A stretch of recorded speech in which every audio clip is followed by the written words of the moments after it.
और देखिए इस बीच एक बड़ी खबर महाराष्ट्र से आ रही है। फडणवीस सरकार में बढ़ा एकनाथ शिंदे का कद। पहले शिंदे के बाद वित्त योजना विभाग की फाइलें जाएंगी। अजित पवार के बाद एकनाथ शिंदे देखेंगे फाइल्स। महाराष्ट्र सरकार ने खास आदेश इसी बाबत जारी किया है। सीएम देवेंद्र फडणवीस अंतिम मंजूरी देंगे। तो यहां पर देखिए अब शिंदे सरकारी केसेस भी देखेंगे। ये बड़ी खबर महाराष्ट्र से सामने आ रही है।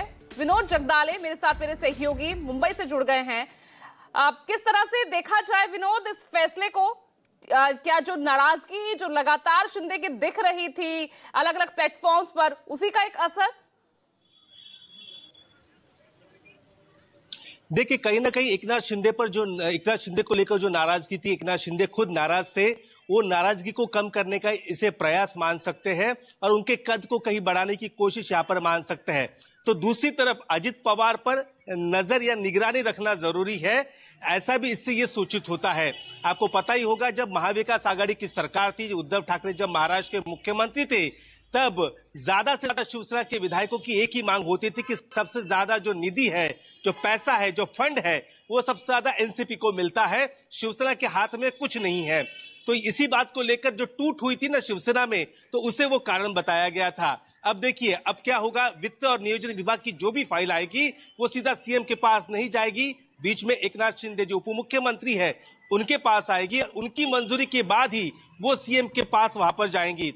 जब हमने इस बारे में ऑफ द रिकॉर्ड नेताओं से बात की सत्ता पक्ष के, तो उन्होंने कैमरे के सामने कुछ नहीं कहा, लेकिन उनका ये कहना है कि ये तो 2023 में भी यही था कि जब एकनाथ शिंदे मुख्यमंत्री थे तब अजित पवार से फाइल आके पहले फडणवीस के पास जाती थी और फडणवीस के पास से फिर सीएम जब शिंदे थे तब उनके पास जाती थी। लेकिन ये बात को हम भी मानते हैं, लेकिन इस तरीके की जरूरत इस समय नहीं थी, क्योंकि तीनों पार्टियों की सत्ता है, सभी को समान अधिकार यहाँ पर देना जरूरी है। लेकिन अब कहीं ना कहीं अजित पवार पर निगरानी रखने की जिम्मेदारी एकनाथ शिंदे के कंधे पर डाल दी है और वह निगरानी रखना जरूरी है, क्योंकि निधि का आवंटन किस तरीके से हो, सभी को समान न्याय मिले तीनों पार्टियों को, इस पर इसमें देखा गया है। दूसरी तरफ मैं आपको इसका एक अलग विश्लेषण भी बताता हूं। अजित पवार हमेशा मन से इस सरकार के विरोध में भूमिका लेते हुए नजर आ रहे हैं।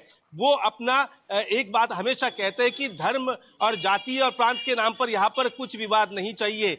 औरंगजेब के मुद्दे पर भी उन्होंने सरकार के विरोध में भूमिका ली है और अभी पार्टी की भले ही एक ही उनका सांसद हो, लेकिन वो मुस्लिम समाज को, मुस्लिम समुदाय को ये बताना चाहते हैं और बता भी रहे हैं। ईद का प्रोग्राम भी हुआ अजित पवार की, आप डरिए मत, सरकार भले कुछ भी कहे लेकिन अजित पवार मुस्लिम समुदाय के साथ महाराष्ट्र में खड़ा है।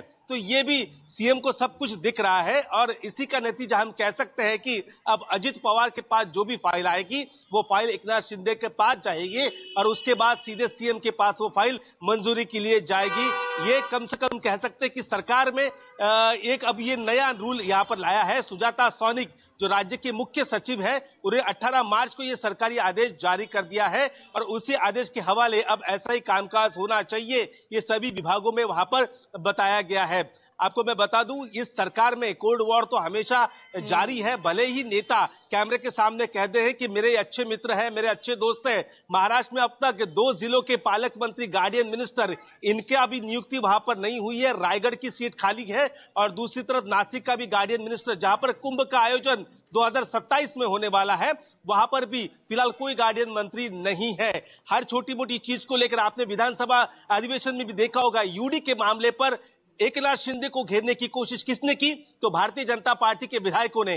फिर चाहे वो थाने का मसला हो या फिर कल्याण का मसला हो या फिर महानगर पालिका का कोई भी मसला हो, एकनाथ शिंदे को घेरने की पुरजोर कोशिश वहां पर विधानसभा सत्र के दौरान भारतीय जनता पार्टी के विधायकों ने वहां पर भूमिका निभाई थी। जी लेकिन अब विनोद, अब ऐसा लग रहा है कि अब एकनाथ शिंदे तो खुश हो जाएंगे, लेकिन अब अजित पवार का क्या होगा, उनकी क्या प्रतिक्रिया होगी, ये भी तो बहुत इंपॉर्टेंट होगा। देखिए मैं आपको एक बात बताना चाहता हूं, जब चुनाव के नतीजे निकले तो सबसे पहले अजित पवार थे, उन्होंने कहा कि मैं सत्ता में जो पद मिले उसमें मैं शामिल होना चाहता हूं और देवेंद्र फडणवीस को मेरा समर्थन है। इससे क्या हुआ, एकनाथ शिंदे के रास्ते बंद हो गए।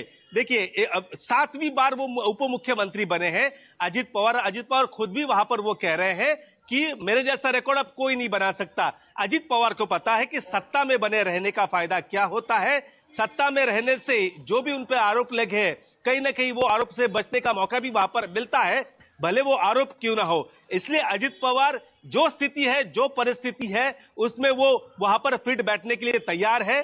पहले जब सरकार बनी तो पहले के 1 से 1.5 महीने तक इस सरकार में एकनाथ शिंदे ज्यादा रमते हुए, ज्यादा मिक्स होते हुए नहीं नजर आए, लेकिन बाद में भी उन्हें पता चला कि अब देवेंद्र फडणवीस ही राज्य के सामने सबसे बड़ा चेहरा है, तो उनके साथ ही काम करना है। तो जाहिर सी बात है अजित पवार की इतनी चिंता नहीं है, लेकिन अजित पवार बखूबी जानते हैं कि फंड अपने विधायकों को कैसे ज्यादा देना है और दूसरे भी विधायकों पे कैसे डोरे डालने हैं फंड देकर, ये अजित पवार बखूबी जानते हैं, क्योंकि इतने सालों का अनुभव उन्हें महाराष्ट्र की विधानसभा में है। तो वो कहीं ना कहीं एक तीर से 2 निशाने चलाने की कोशिश यहां पर महाराष्ट्र सरकार में की जा रही है। बहुत बहुत शुक्रिया आपका विनोद, इस तमाम जानकारी के लिए।